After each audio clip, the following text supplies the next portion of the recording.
तारा भोजन के व्रत की कहानी सुनाने जा रही हूँ। तारा भोजन का अर्थ होता है तारा को देखकर भोजन करना, अर्थात सूर्य निकलने से छिपने तक का व्रत रखना। यह व्रत कार्तिक मास में किया जाता है।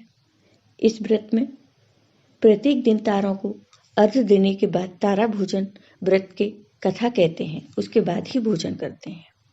अब मैं आपको सुनाती हूँ तारा भोजन व्रत की कथा। किसी नगर में एक धनवान साहूकार रहता था।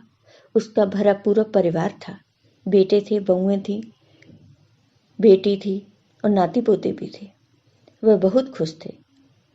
एक समय कार्तिक का महीना आया तो उस साहूकार की एक बहू ने तारा भोजन का व्रत रखा। बहू ने अपनी सास से तारा भोजन की कहानी सुनने को कहा। तब सास ने कहा, बहू, मुझे अभी पूजा करनी है, तुम किसी और को अपनी कहानी सुना दो। तब बहू ने अपनी जेठानी से कहानी सुनने को कहा। जेठानी ने भी कहानी सुनने को मना कर दिया और कहा, मुझे तो अभी खाना बनाना है। फिर उस बहू ने अपनी देवरानी से कहा कि मेरी कहानी सुन लो। देवरानी ने भी बहाना बना दिया कि मुझे अभी बच्चों को देखना है। फिर वह अपनी ननद के पास गई और ननद से कहानी सुनने को कहा तो ननद ने भी मना कर दिया।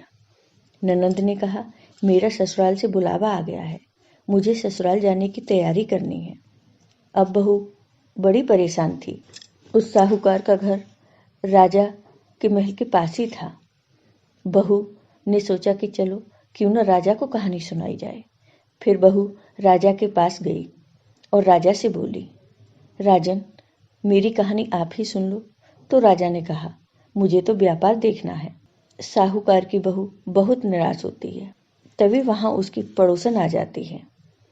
तब बहू अपनी पड़ोसन से कहानी सुनने को कहती है। तो पड़ोसन कहती है, ठीक है, मैं तुम्हारी कहानी सुनती हूँ। तब बहू और पड़ोसन दोनों मिलकर बढ़िया तरीके से पूजा करती और कहानी सुनती। पूरा महीना दोनों ने मिलकर यही नियम किया। बहू का कार्तिक माह तारा भोजन का व्रत पूरा हुआ। जिस दिन उसने व्रत का उद्यापन किया वही देव योग से उसकी जिंदगी का अंतिम दिन था। भगवान ने उसे लाने के लिए स्वर्ग से विमान भेजा। स्वर्ग से विमान आया देख उसकी सास भी भागकर उसके साथ जाने के लिए आई, लेकिन बहू ने मना कर दिया। बहू ने अपनी सास से कहा कि आपको तो पूजा करनी है, आप मेरे साथ कैसे आ सकती हैं। फिर जेठानी आती है तो बहू कहती है कि आप मेरे साथ कैसे चल सकती हैं, आपको तो खाना बनाना है। फिर देवरानी आती है तो उससे भी बहू कहती है कि तुम्हें तो बच्चे संभालने हैं, तुम कैसे आ सकती हो मेरे साथ। इसके बाद ननद भी आती है। तब उस बहू ने कहा कि तुम्हें तो ससुराल जाना है, तुम तो ससुराल जाने की तैयारी करो।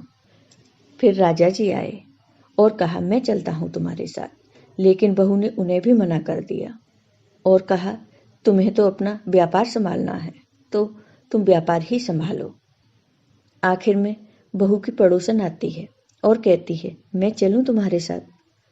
तब वह कहती है, हाँ, तुम चलो मेरे साथ, क्योंकि एक तुम ही तो हो जिसने कार्तिक के पूरे महीने मेरी कहानी सुनी। तब बहू और उसकी पड़ोसन दोनों विमान में बैठकर स्वर्ग जाने लगती हैं। तभी रास्ते में बहू को घमंड आने लगता है।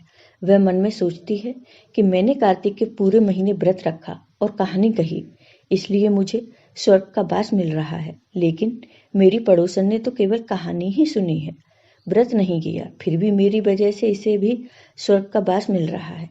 बहू यह विचार मन में सोचे जा रही थी कि अचानक भगवान ने उसे विमान से नीचे फेंक दिया। तब बहू ने भगवान से पूछा, भगवान, मेरा अपराध तो बता दीजिए कि आपने ऐसा क्यों किया। तब भगवान ने कहा कि तुझे अभिमान हो गया है, इसलिए तू यहीं धरती पर रहे। अब तू आने वाले 3 साल तक तारा भोजन व्रत करेगी, तभी तुझे स्वर्ग की प्राप्ति होगी। और भगवान पड़ोसन को स्वर्ग ले गए, क्योंकि पड़ोसन ने बिना स्वार्थ के पूजा पाठ सच्चे दिल से किया था। अब बहू को अपनी भूल का एहसास हुआ। उसने फिर से कार्तिक आने पर तारा भोजन का व्रत लगातार 3 साल तक किया।